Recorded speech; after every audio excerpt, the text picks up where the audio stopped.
Isipin mong sandali na nasa gitna ka ng isang napakalawak na kadiliman, tahimik ngunit mabigat at tanging tibok ng puso mo ang naririnig mo. Sa harap mo, isang liwanag ang dahan-dahang lumilitaw, ngunit sa pagitan ninyo ay parang may nakatagong agwat na hindi mo matawid. Sa liwanag, naroon ang presensya ng Diyos, malapit, ngunit tila napakalayo. At dito nagsisimula ang tanong na matagal mo nang iniiwasan, maliligtas ba talaga ako? Marami ang umaasa, mas marami ang nag-aakalang ligtas sila, ngunit ayon sa Biblia, hindi lahat ng tumatawag sa Panginoon ay kaniyang kinikilala. Sa videong ito, hihimayin natin ang 5 senyales na maaaring nagsasabing nasa panganib ang iyong kaluluwa. Hindi para takutin ka, kundi para gisingin ka bago tuluyang magsara ang pintuan. Habang lumalalim ang eksena, makikita ang isang taong naglalakad sa makitid na daan. Ngunit bawat hakbang ay tila mas lumalayo sa liwanag. Ito ang unang senyales kapag ang puso mo ay hindi na naaantig ng presensya ng Diyos. Noon, ang panalangin ay parang hinga, natural, madali, malapit. Ngunit ngayon, kahit isang simpleng Panginoon, tulungan mo ako, ay parang napakabigat bigkasin. Sa Biblia, sinasabi sa Hebreo 3:15, huwag ninyong papagmatigasin ang inyong puso. Kapag hindi ka na nagigising sa pagtawag ng Diyos, kapag hindi mo na nararamdaman ang paninita o paggabay niya, hindi iyon katahimikan, iyon ay babala. Sapagkat ang puso na naninigas ay hindi kusang lumalayo. Ito ay unti-unting itinutulak ng sarili nitong mga pagpili. Sa ikalawang senyales, lumilitaw ang imahe ng isang taong tumatakbo. Hindi papalapit sa Diyos, kundi palayo habang nakatalikod at hindi man lang lumilingon. Ito ang patuloy na pagkakasala na walang pagsisisi. Hindi ang pagkakamali ang naglalagay sa kaluluwa sa panganib, kundi ang pusong natutong magmahal sa kasalanan. Ang Biblia ay malinaw. Ang kabayaran ng kasalanan ay kamatayan. Romans 6:23. Pero ang mas nakakatakot ang pagkasanay. Kapag ang maling gawain ay nagiging normal, kapag ang konsensya ay tumatahimik, kapag ang kasalanan ay hindi na kinakatakutan, kundi tinatanggap. Habang tumatakbo ang karakter sa eksena, mas sumisikip ang dilim sapagkat ang kasalanan kapag hindi pinagsisihan ay nagbubulagbit sa kaluluwa hanggang mawalan ito ng daan pabalik.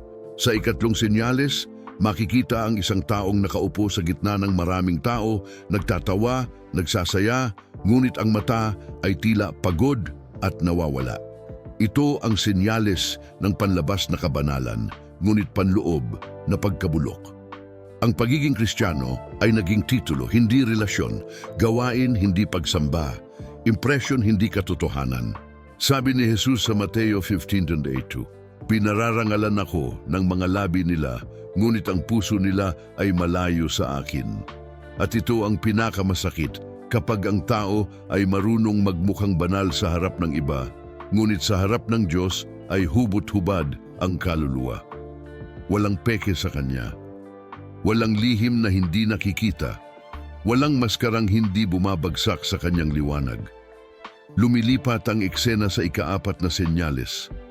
Isang taong nakatayo sa 200, walang kayang piliin, paulit-ulit na nag-aalinlangan. Ito ang tinatawag ng Biblia na double-mindedness, ang pusong hati, ang pananampalatayang hindi matatag, ang Kristiyanong may 2 mukha at 2 direksyon. Sa Santiago 1:8 mababasa, ang taong 2 ang isip ay hindi matatag sa lahat ng kanyang mga ginagawa. Ang taong hindi makapagpasya kung susunod o susuko, kung tatalikod o magpapatuloy, ay parang alon ng dagat, isang araw kay Kristo, kinabukasan sa mundo. Ngunit ang kaligtasan ay hindi nahahati. Hindi ito 50-50. Hindi ito ipanahon lang kung kailan convenient. Ang puso na hindi pumipili ay pusong gumagawa na rin ng pagpili. Ang pagpiling hindi kumapit sa Diyos. Pagdating sa ika-5 senyales, ang eksena ay biglang lumiliwanag. Isang tao ang nakatayo sa harap ng salamin. Ngunit ang nakikita niya ay hindi ang kanyang sariling mukha, kundi ang mukha ng Diyos na nalulungkot. Ito ang puso na ayaw magpatawad.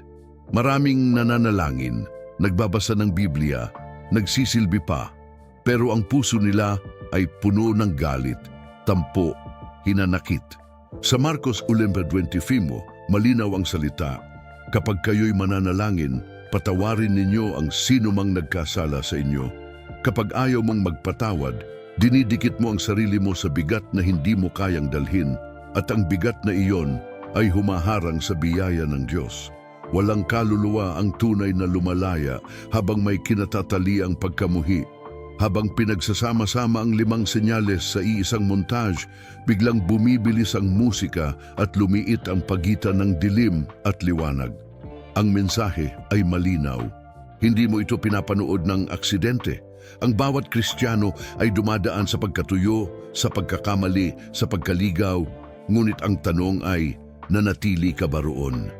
Ang babala ng Diyos ay hindi parusa. Ito ay awa. Hindi siya sumisigaw upang takutin ka, kundi upang iligtas ka. Ang tunay na panganib ay hindi ang kasalanang nagawa mo, kundi ang pagtanggi mong bumalik. Ang Diyos ay palaging handang magpatawad, ngunit hindi niya pipilitin ang pusong ayaw sumuko. Lumalabas ngayon ang eksenang may matinding simbolismo, isang pintuang dahan-dahang nagsasara. Sa likod nito, maliwanag, sa labas, madilim.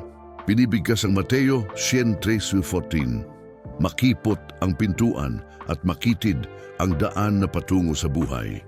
Hindi nagsasara ang pintuan upang itaboy ka, kundi dahil may oras na itinakda ang Diyos. At habang may pagkakataon ka pa, habang nakakarinig ka pa ng mensaheng tulad nito, ibig sabihin ay tinatawag ka pa niya. Ngunit darating ang araw na ang pagtawag na ito ay hindi mo na maririnig. Kaya't ang tanong ay hindi, naintindihan mo ba, kundi tumutugon ka ba? Sa huling montage, makikita ang 2 landas. Isa ay madilim, ngunit maluwang, puno ng maraming taong hindi man lang lumilingon. Ang isa ay makitid, ngunit maliwanag, at may iilang tumatawid ng may pananampalataya. Ang boses ng narasyon ay humihina, ngunit lumalalim. Hindi ka tinatawag ng Diyos para matakot. Tinatawag ka niya para bumalik. Ang 5 senyales ay hindi hatol. Ito ay salamin. Ipinapakita hindi upang kausigin ka, kundi para bigyan ka ng pagkakataong pumili. At ang pagpiling iyon ay hindi bukas, hindi mamaya, kundi ngayon. Sapagkat ang kaligtasan ay laging nag-uumpisa sa isang hakbang, ang pag-amin na kailangan mo siya. Sa pagtatapos ng video, ang liwanag ay bumabalik ng buong lakas, sumasapol sa mukha ng manunood. Ang narasyon ay nagiging personal, halos bulong, ngunit may kapangyarihan. Kung may kahit isa sa 5 senyales na tumama sa puso mo, huwag mong hayaang lumipas ang sandaling ito. Sumunod na binibigkas ang San Juan 1:9, kung ating ipapahayag ang ating mga kasalanan, siya ay tapat at banal na magpapatawad sa atin. Ito ang huling eksena, isang kamay mula sa dilim ang unti-unting umaangat, at mula sa liwanag ay may isang kamay ding dumarating upang salubungin ito. Ang pagpili ay malinaw. Ang imbitasyon ay totoo, at ang mensahe ay hindi nagbabago. Panginoon, iligtas mo ako. Kung ito ang sigaw ng puso mo, ang kaligtasan ay mas malapit kaysa sa akala mo.